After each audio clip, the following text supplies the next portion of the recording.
Palabas na ho kami ng harvest dito. So yung mga fish pan na dinadaanan ko, ito kami sa ibabaw ng Bikini Red Rider.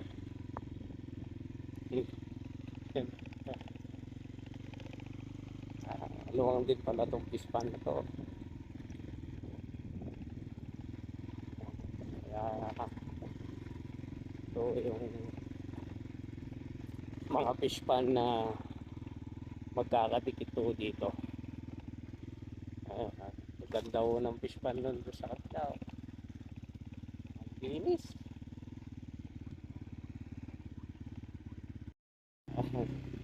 Pangasius pala daw po ito. Mga isdang pangasius, cream dory, yung mga klase ng mga isda na yan.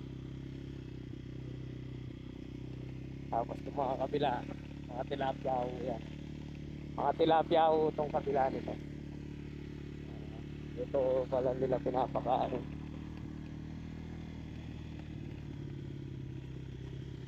Taas yung tubig ng daan tubig oh, kaya malakas ang agos.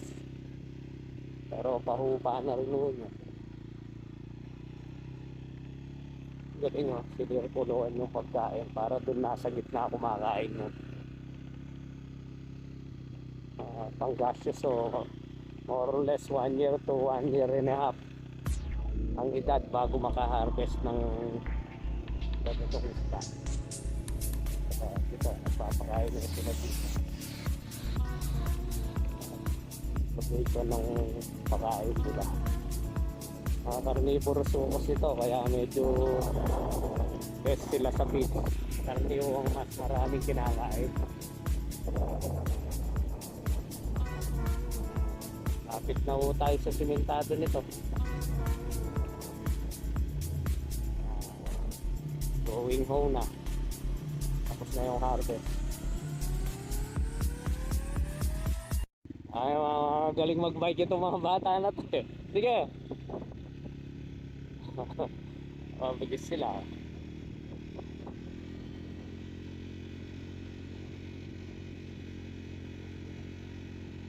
Ayan, mga bata pa lang ho sila pero mga riders na rin sa mga bike.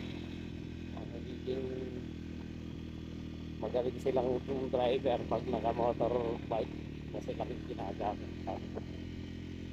Yeah. Napalit ko sila nito.